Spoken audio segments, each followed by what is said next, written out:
and Defence Expo is underway in Pretoria.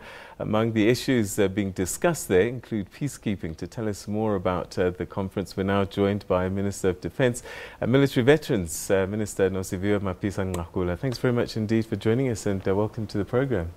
Thank you very much, Peter. Yes, this morning we had a conference hosted by the National Defence Industry Council in preparation, which preludes the African Aerospace Defence exhibition, which starts tomorrow up to Sunday. It was a very good conference attended by the entire defence industry, the South African National Defence Force itself, the Department of Defence, and academics and researchers, CSIR as well. And I think it's a very good opportunity for interaction amongst the stakeholders. Firstly, we are clients of the defence industry in South Africa as the South African National Defence Force and the Department of Defence. And therefore, it's important that every now and then we interact so that we understand one another about where we are with things such as, for instance, it's important for the defence industry to have an appreciation of what our expectations are as the defence force of the Republic of South Africa. Equally, it's important for us to know what their challenges are in order for us to unblock whatever challenges may be there, so that they can keep, they can be precise, and if you agree on, you establish time frames and agree on those time frames in terms of delivery of a product, they can stick to those. So that's really what was being discussed, but also about what are the challenges of the defence industry right now? And as the Defence Force, we actually had to acknowledge the fact that, for instance, the budget cuts of the defence, of the Department of Defence, are impacting negatively on the entire defence industry of the country. And this is a bit of a challenge for you, because on the same hand, you know, the nature of your work, you've got to get quality products, so that the local industry actually also has to produce spec products, but competitively.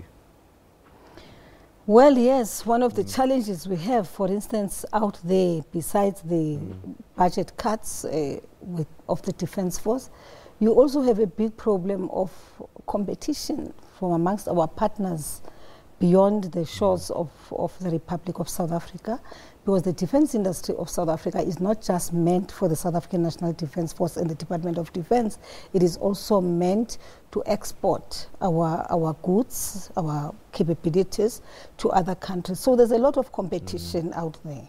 But another matter which we really are dealing with and grappling with is the transformation issue.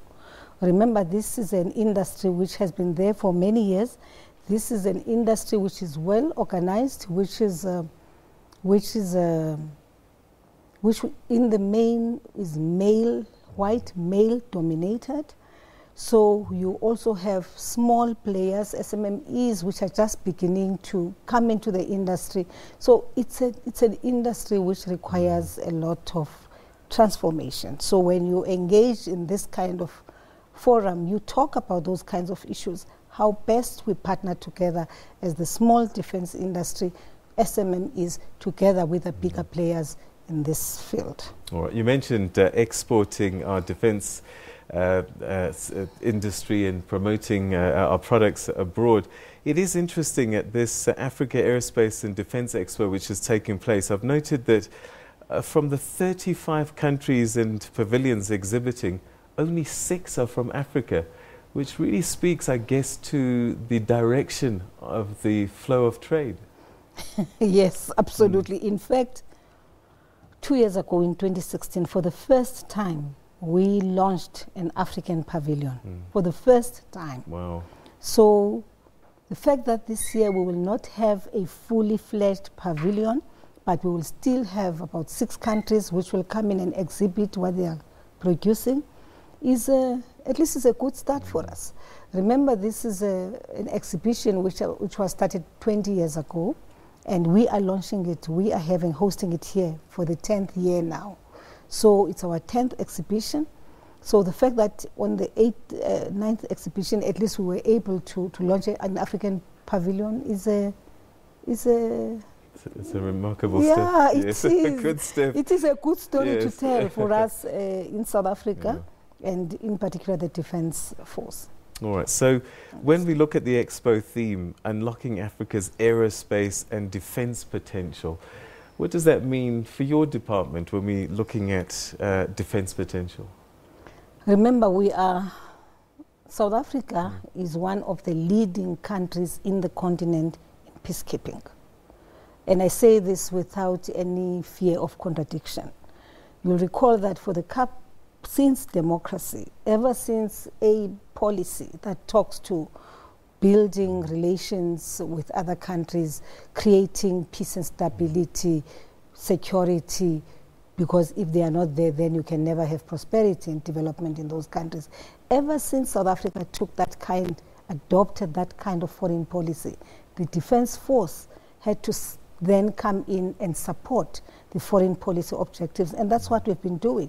So we've been in Darfur in Sudan, we've been in the DRC, we are still in the DRC in fact, we've been in conflict resolution in Côte d'Ivoire.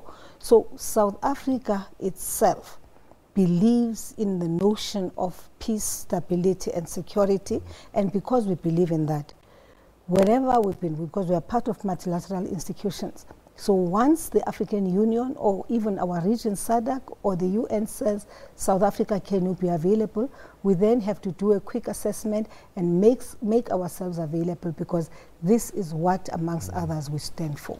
All right, just mentioned the DRC, they're going into an election cycle, and I guess at a time like that, your presence again is sorely needed. Certainly. We are in the DRC. We are in the DRC as part of the framework nation. In other words, all of the countries which are there for peacekeeping purposes. But we are equally in the eastern part of the DRC, where we are dealing with issues of not just peacekeeping, but also peace enforcement. Now, the DRC is going into an election. There are challenges, and we have been requested by the DRC through our SADC Secretariat that all member states in the region should give a hand, give whatever little support they can to that country so that they can ensure that there is a free and fair election. All right, and perhaps finally, South Africans would want to know, are we safe? Do we have an army that's up to the job and properly resourced? We may not necessarily be properly resourced in terms of finances, but I can assure you, you have a well-organized army. We do have our weaknesses, but you can rest assured that the fact that you can sleep at night and wake up in the morning and you are still safe, it is because you have a defense force indeed, which takes its responsibility of being the last line of defense in the country very seriously. One thing about the defense force, it is very organized. It has very good early warning systems, but it also has, it can be very efficient in the manner in which it does things. Not that it is without weaknesses. All right, Minister, thanks very much indeed. Thank you very much. Thanks for your time. Thank you. Thank you. All right, so we're going to take a quick break.